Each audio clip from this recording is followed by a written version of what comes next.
تصویر بنانا ہے، ویڈیو بنوانا ہے جائز ہے یا نہیں؟ تصویر بنانا اسلام میں بالکل حرام ہے. یہ جو ویڈیو کی تصویر ہے، یہ ڈیجیٹل تصویر، اس کے تصویر ہونے میں بہت اختلاف ہے. جو بہت سے علماء ایسے ہیں جو اس کو تصویر مانتے نہیں ہیں. تو میرا بھی جو اپنا رجحان ہے وہ اسی طرف ہے کہ یہ تصویر، بعض دفعہ ایسے ہوتا ہے کہ ہمارے پاس کوئی چیز ہوتی ہے تو لغت میں اس کو دینے کے لیے کوئی نام ہی نہیں ہوتا ہمارے پاس. تو جو اس سے ملتی جلتی چیز ہوتی ہے وہاں سے ہم نام ادھار لے کے اس پہ، بولو بھائی. تو یہ جو ڈیجیٹل کیمرے سے جو ویڈیو بنتی ہے، جو تصویر بنتی ہے، یہ رسول اللہ صلی اللہ علیہ وسلم کے دور میں تھی نہیں. جب یہ چیز وجود میں آئی تو ہمیں یہ اس جیسی لگی جیسی حرام تصاویر ہوتی ہیں، تو ہم نے وہاں سے نام ادھار لے کے اس پہ چسپا کر دیا. تو اب اس کے وہ حکام نہیں ہوں گے جو اس کے حکام ہیں،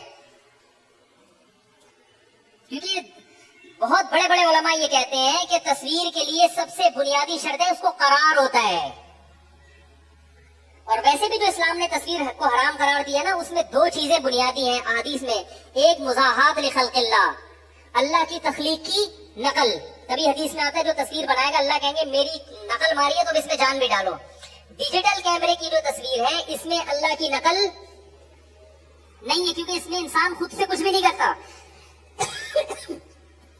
یہ وہی انسان جو ہے نا جو اللہ نے بنائے ہیں، انہی کو کیمرے کی اسکرین پہ، بولو بھائی، انہی کو کیمرے کی اسکرین پہ دکھائے. تبھی ہم عرف میں بھی یہ کہتے ہیں کہ آج ہم نے مولانا طارق جمیل صاحب کو ٹی وی میں دیکھا.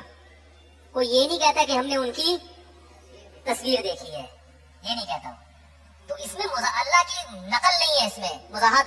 دوسرا تصویر تھی بت پرستی اور شرک کا ذریعہ. تو بت پرستی اور شرک کا جو ذریعہ ہے وہ تصویر ہے جو قابل تعظیم ہوتی ہے، جو گھروں میں لٹکائی جاتی ہے. ڈیجیٹل کیمرے کی جو تصویر ہے اس میں کہیں بھی تعظیم کا عنصر، ایسی تعظیم جو آپ کو عبادت کی طرف لے کے جائے.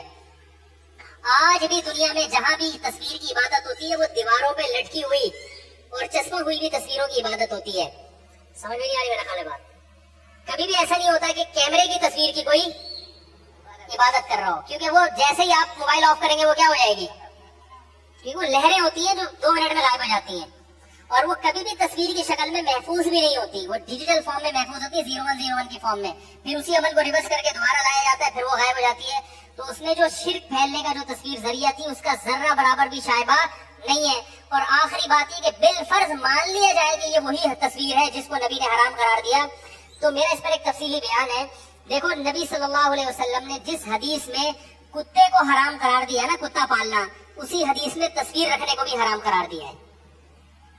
بات آ رہی ہے سمجھ میں؟ اور جو وعید کتا پالنے پر ہے وہی وعید تصویر رکھنے پر بھی کہ فرشتے داخل نہیں ہوتے. لیکن کتا، اس کی شکار کے لیے بھی ہمیں اجازت دی گئی. بات آ رہی ہے سمجھ میں؟ اور گھر میں رکھوالی کے لیے،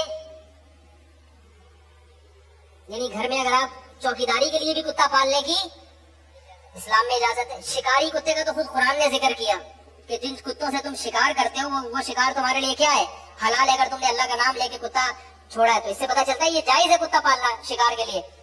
تو اب دیکھو کہ شکار کے لیے کتا پالنا یہ کوئی انسان کی کوئی بہت بڑی ضرورت نہیں ہے، بہت بڑی ضرورت نہیں.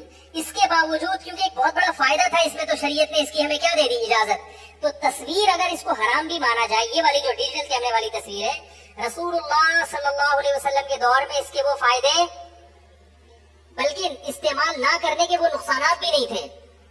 تو اگر یہ فائدے رسول اللہ صلی اللہ علیہ وسلم کے دور میں ہوتے تصویر کے، کہ تبلیغ کا اتنا بڑا، یہ ڈیجیٹل کیمرے والی تصویر کی بات کو، تبلیغ کا اتنا بڑا ذریعہ بن رہی ہے اور آپ میڈیا وار میں دوسروں سے پیچھے رہ جاؤ گے.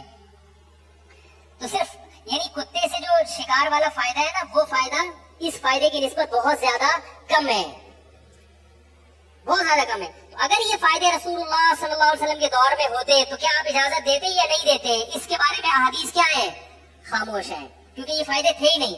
تو اس سے پتا چلا کہ تصویر اگر کسی مفید مقصد میں استعمال ہو رہی ہے تو اس کے بارے میں ہم حرام اس لیے نہیں کہہ سکتے کہ اس کے بارے میں کوئی نص موجود، بولو نا یار، ہے ہی نہیں. اس کی حلت اور حرمت سے نص خاموش ہے، اور جہاں بھی نص خاموش ہوتی ہے وہاں اجتہاد کی، بولو نا یار،